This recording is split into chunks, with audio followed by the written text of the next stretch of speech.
Step away from that vehicle. It's my car. I'm just loading groceries. We got a call about someone breaking into cars. You matched the description. I literally just walked out of the store. I can show you my receipt. A receipt proves nothing. Don't reach for anything. How am I supposed to show you registration? You're being uncooperative. I might need backup. Back for a federal prosecutor putting food in his own... Officer Nathan Cross had been with the Atlanta Police Department for 18 years. But those 18 years told a story his supervisor should have stopped reading years ago. 22 complaints in 18 years, 19 of them involving stops of black professionals in affluent areas.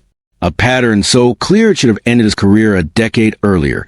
An architect leaving his office building in Buckhead detained for 40 minutes. A pediatrician grocery shopping in Virginia Highlands searched in the parking lot. A college professor walking his dog in Morningside questioned about residential burglary. Each complaint ended the same way, mandatory retraining that Cross attended but never applied. One Saturday afternoon in Atlanta, his 2 decades of seeing criminality and successful black people collided with someone whose daily job involved prosecuting criminals. And that collision would finally end Cross's career, cost the city $4,200,000, and expose a department that had tolerated his pattern for nearly 2 decades. A black man in his mid-50s, James Mitchell, was standing in a Whole Foods parking lot loading reusable grocery bags into the trunk of his BMW, his phone tucked in his pocket, completely absorbed in the mundane task of organizing his weekly shopping. No crime, no violation, no suspicious behavior. Just a man putting groceries in his car on a Saturday afternoon. But Officer Cross saw him through a lens warped by 18 years of unchecked bias. He couldn't process that a black man with an expensive car might have purchased it legitimately, and he couldn't imagine that the person he was about to confront had spent 15 years prosecuting the exact kind of unlawful stops Cross specialized in making. Before we continue, where are you watching from? If this is your first time here, please hit that subscribe button. Stories like these need to be shared, and your support helps us bring more truth to light. Atlanta, Georgia, Virginia Highland neighborhood, an upscale area known for tree-lean streets, historic bungalows, trendy restaurants, and the kind of grocery stores where organic produce costs more than most people's car payments. The Whole Foods on North Highland Avenue serves a diverse but predominantly affluent customer base. People who shop for specialty cheeses and imported wines, who can afford the premium prices for sustainable and locally sourced products. It was 2:45 on a Saturday afternoon in June. The parking lot was busy but not packed. The post-launch shopping crowd, mixed with people running weekend errands. The temperature hovered around 88 degrees, typical Atlanta summer heat, that made the air conditioning inside stores feel like a sanctuary and made loading groceries into hot cars an exercise in speed. James Mitchell had been a federal prosecutor with the Northern District of Georgia for 15 years. 15 years handling cases ranging from white-collar fraud to civil rights violations to public corruption. He'd prosecuted gang members and corporate executives with equal effectiveness. He'd argued before the 11th Circuit Court of Appeals. He'd trained younger prosecutors. His conviction rate was among the highest in the office. His colleagues called him meticulous. His supervisors called him relentless. Defense attorneys called him formidable. James had graduated from Howard University, then Emory Law School, where he'd been on law review. He'd clerked for a federal judge, worked briefly at a private firm, then joined the U.S. Attorney's Office where he'd found his calling. He believed in the system. He believed in justice. He believed that law enforcement, when done properly, protected communities and upheld rights. But he also knew from both professional experience and personal reality that law enforcement was often done improperly. He'd prosecuted officers for civil rights violations. He'd reviewed cases where police had fabricated probable cause. He'd seen body camera footage of stops that never should have happened. He knew the law. He knew his rights. And he knew that being a federal prosecutor didn't make him immune to being profiled. That Saturday afternoon, James had driven Whole Foods to do his weekly grocery shopping. Nothing unusual, nothing exciting, just a routine weekend task of stocking his refrigerator. He'd parked his BMW in a spot near the entrance, grabbed a cart, spent 40 minutes inside selecting produce, meat, pantry items, the normal groceries a single professional needs for the week. He paid, loaded the bags into his cart, and wheeled everything out to his car. He popped the trunk, started transferring the reusable bags from the cart to the cargo area, organizing them so nothing would shift during the drive home. His car was a 3-year-old BMW 5 Series, nice but not ostentatious, well-maintained, registered in his name, insured, completely legal. He was doing exactly what thousands of people do in grocery store parking lots every single day, loading food into a car. Nothing suspicious, nothing unusual, nothing that should attract attention. But Officer Nathan Cross, 18 years on the Atlanta PD with 22 complaints documenting his pattern of profiling, saw something different. Cross had been with Atlanta PD since his early 20s. He'd worked various assignments over the years, but spent the last 12 years on patrol in affluent neighborhoods. Buckhead, Virginia Highland, Morningside, areas where property values were high and residents expected visible police presence. His supervisors kept him in these assignments despite his complaint history because, in their words, he was effective at maintaining low crime statistics. What they meant was that Cross stopped a lot of people, questioned a lot of people, ran IDs on a lot of people, and created the appearance of active policing, whether or not actual crimes were being prevented. 22 complaints in 18 years, 19 involving black professionals in upscale areas. The pattern was unmistakable. A man in a suit leaving a law office. Cross stopped him, demanded ID, suggested he didn't look like he belonged in that building. The man was a partner at the firm. Complaint filed. Resolved with diversity training requirement. A woman shopping at Lenox Mall. Cross followed her through 3 stores, then stopped her in the parking lot demanding to search her bags. She was a Spelman professor with receipts for everything. Complaint filed. Resolved with implicit bias workshop. A man jogging in Piedmont Park. Cross detained him, ran his ID, questioned why he was in that neighborhood. The man lived 2 blocks away in a house he'd owned for a decade. Complaint filed. Dismissed with community relations seminar. Every complaint told the same story. Cross saw black people in affluent context and couldn't accept their legitimacy. He assumed theft, trespassing suspicion. He demanded proof of belonging. And when complaints were filed, the department responded with training certificates instead of discipline. Internal Affairs had a file on Cross that should have resulted in termination years ago. But Cross had allies in the department. Supervisors who valued his arrest numbers, union representatives who protected him, and a system that prioritized officer attention over accountability. That afternoon, Cross was on patrol in Virginia Highland when dispatch mentioned a call about a suspicious person in the Whole Foods parking lot. The caller had reported seeing someone who looked like they were checking car door handles. Black male, mid-50s, nice car. The caller wasn't sure if anything was happening, but wanted police to check. Cross responded immediately. This was his specialty, proactive intervention, stopping crime before it happened. He pulled into the Whole Foods lot and scanned for the description. Black male, nice car. And there, near the entrance, a black man loading things into the trunk of a BMW. Cross's mind made the calculation it always made. Expensive car, black driver, must be stolen. Must be something wrong. Can't be legitimate. He didn't consider that the man might own the car. He didn't notice the Whole Foods bags that clearly indicated recent shopping. He didn't observe the calm, unhurried movements of someone doing a routine task. He saw what his biases trained him to see. A black man who didn't belong with that car in this neighborhood. Cross pulled a patrol car directly behind the BMW, blocking it in. Do you think prosecutors and other legal professionals are profiled as often as everyone else? Drop your answer below. James noticed a patrol car in his rear-view mirror before he heard the voice. He was placing the last bag in his trunk when he saw the lights activate. His stomach tightened. He'd prosecuted enough cases to know exactly what was happening. He was being profiled in a Whole Foods parking lot. Sir, step away from that vehicle. James straightened up and turned around slowly, his hands visible. This is my car. I'm just loading my groceries. Cross stepped out of his patrol car, his hand resting on his service weapon. I got a call about someone breaking into cars in this lot. You matched the description. James felt anger rise but kept his voice controlled. Breaking into cars? Officer? I just came out of the store. I have groceries. My receipt's right here. He gestured toward a bag where the receipt was visible stapled to the top. Anyone can get a receipt. Whose car is this? It's mine. I own it. The registration is in the glove box. Cross stepped closer. Keep your hands where I can see them. Don't reach for anything. James spread his hands slightly, the absurdity of the situation hitting him. How am I supposed to show you registration if I can't reach for it? You're being difficult.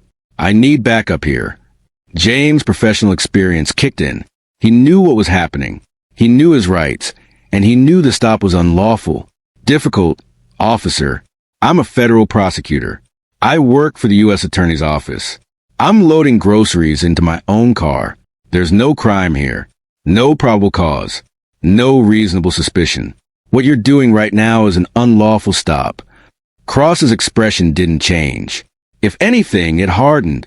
In his experience, people who claimed important jobs were often lying, trying to talk their way out of trouble. Federal prosecutor. Sure, I've heard that before. I'm serious. My name is James Mitchell. I'm an assistant U.S. attorney. I've been prosecuting federal cases for 15 years, including civil rights violations. And what you're doing right now is textbook Fourth Amendment violation. If you're really a federal prosecutor, prove it. My credentials are in my car in the center console. But based on your instruction not to reach for anything, I'm not sure how you expect me to access them. This is where experience becomes liability. Nathan Cross had been getting away with this behavior for 18 years. 22 complaints had resulted in 0 meaningful consequences. He'd been trained by the system that his instincts were correct, that his stops were justified, that the people who complained were just trying to avoid accountability. So when James Mitchell told him he was a federal prosecutor, Cross's brain processed it the same way it processed every other explanation he'd heard over 18 years. A lie, an excuse, a deflection. Slowly remove your credentials. Any sudden movements, and the situation changes. James took a deep breath. This was happening in a grocery store parking lot, in broad daylight. He was being treated like a criminal for loading his own groceries into his own car. Officer, I'm going to reach into my car now. My movements will be slow and deliberate. I'm getting my federal credentials from the center console. He turned slowly, opened the driver's side door, reached into the console, and pulled out his leather credential case. He turned back to Cross and held out open, showing his badge and photo ID, clearly identifying him as an assistant United States attorney. Cross glanced at it. Could be fake. James stared at him in disbelief. Fake federal credentials. Officer, what's your name? Officer Cross. Officer Cross. These are official credentials issued by the Department of Justice. They have security features, holograms, my photograph, my badge number. They're not fake. And the fact that you're suggesting they are tells me you've already decided I'm lying. Regardless of what evidence I show you, I'm just being thorough. No, you're profiling. You saw a black man with an expensive car and decided something must be wrong. You didn't see the Whole Foods bags. You didn't consider that I might have just finished shopping. You assume criminality because you can't imagine a black man legitimately owning a BMW. I responded to a call. About what? Someone breaking into cars. I'm loading groceries. My car is registered to me. I have a receipt for the items I purchased. I have federal credentials identifying me as a prosecutor. What exactly do you think I'm doing wrong? Cross reached for his radio. Dispatch. I need a supervisor and another unit at Whole Foods North Highland Avenue. I have a subject refusing to cooperate. James pulled out his own phone. And I'm calling my office because what you're doing is unlawful detention. And as a federal prosecutor, I'm familiar enough with civil rights law to recognize when mine are being violated. Within minutes, another patrol car arrived, followed quickly by a supervisor's vehicle. Sergeant Denise Harmon stepped out, a 26-year veteran who'd worked with Cross before and had zero illusions about his methods. She'd read his complaint file. She'd recommended discipline multiple times, and she'd been overruled by supervisors who valued his arrest statistics. She approached and immediately saw the problem. A man standing next to a BMW loaded with grocery bags, federal credentials lying on the hood of the car where Cross had made him place them. No signs of criminal activity, just another Nathan Cross special. Cross, what's happening here? Possible vehicle tampering. Subject's story doesn't add up. Harmon picked up the credentials and examined them carefully. Official Department of Justice credentials. Holographic seal. Security features. photograph matching the man standing in front of her. These are real federal prosecutor credentials. He could have stolen them. Cross, these aren't something you steal. These are issued to assistant U.S. attorneys. She turned to James. Sir, I'm Sergeant Harmon. I apologize for this situation. Can you tell me what happened? James' voice was steady but carried undeniable frustration. Sergeant, I'm James Mitchell, Assistant U.S. Attorney for the Northern District of Georgia. I've been with the U.S. Attorney's Office for 15 years. I came here to buy groceries. I parked my car, shopped, paid for my items, and was loading them into my trunk when Officer Cross pulled up behind me, blocked me in, and accused me of breaking into cars. I showed him my receipt. I told him this was my car. I showed him my federal credentials. He called all of it fake or suspicious. He treated me like a criminal for the act of putting groceries in my own vehicle.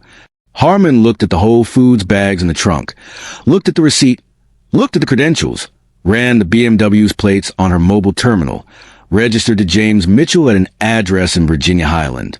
Everything checked out. Everything was legitimate. She turned across with barely contained anger. He's a federal prosecutor. This is his car. These are his groceries. There's no crime here. There never was. The call said, I don't care what the call said. You're supposed to investigate, not assume. You stopped a federal prosecutor for loading groceries. Do you understand what you've just done? A woman who'd been loading her own groceries 3 cars down approached. Excuse me, officers. I saw this whole thing. That man was just putting his groceries away. He wasn't doing anything wrong. Why was he stopped? Another witness, an elderly white man, joined. I've been watching. He came out of the store with a cart full of bags and loaded them into his car. That's it.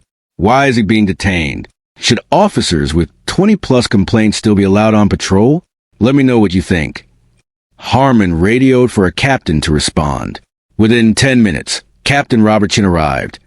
A 30-year veteran who'd been pushing for Cross's termination for years and had been blocked by union pressure and administrative politics. He listened to Harmon's briefing, examined James' credentials himself, spoke with the witnesses, and reviewed Cross's mobile terminal to see that the vehicle registration matched James' identity. Then he turned to Cross with an expression of finality. Badge and weapon. You're done. Cross's face went white. Captain, I was responding to a call. You stopped a federal prosecutor for loading groceries into his registered vehicle. You accused him of vehicle tampering with zero evidence. You called his federal credentials fake. You've been doing this for 18 years, and it ends today. Badge and weapon now. Cross handed them over, his hand shaking. Chin turned to James. Mr. Mitchell, on behalf of Atlanta PD, I apologize. This was completely inappropriate. Officer Cross will be placed on administrative leave pending investigation. But between you and me, his career is over. If you choose to file a complaint or pursue legal action, the department will cooperate fully. James looked at Cross, then at Chin. Captain, this is my first time being profiled. It's not even my first time this year, but it is the first time a police officer has done it while I was doing something as mundane as grocery shopping in my own neighborhood. I prosecute federal cases. I've sent people to prison for civil rights violations, and Officer Cross just committed one right in front of witnesses and cameras. He gestured toward the parking lot security cameras. So, yes, I'll be filing a complaint. And yes, I'll be pursuing legal action because if this happens to me, a federal prosecutor who knows the law, imagine what happens to people who don't have my resources or knowledge. By that evening, the story was spreading through Atlanta's legal community and onto local news. Federal prosecutor detained while grocery shopping. Atlanta officer stops a USA for loading food into his own car. Witnesses report unlawful stop of federal prosecutor in Whole Foods parking lot. The legal community responded immediately. The U.S. Attorney's Office issued a statement supporting James. The Georgia Association of Black Lawyers condemned the incident. Defense attorneys who'd faced James in court publicly defended him. Even judges he'd appeared before expressed concern. James hired a civil rights attorney, though he barely needed one given his own expertise. The lawsuit was filed 6 weeks later, naming Officer Nathan Cross, his supervisors who'd ignored 22 complaints over 18 years in Atlanta PD. The allegations were comprehensive and damning.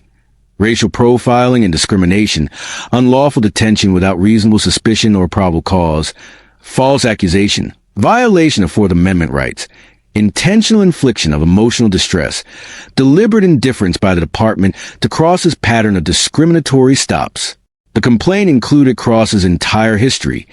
22 complaints over 18 years, 19 involving black professionals in affluent areas, all documented, all dismissed with training that never changed behavior. Atlanta city attorneys reviewed the case. Parking lot security footage showed everything. James loading groceries peacefully, Cross blocking him in, the confrontation, the credentials, the witnesses. Multiple witnesses corroborated the account. James' credentials and vehicle registration prove his identity and ownership.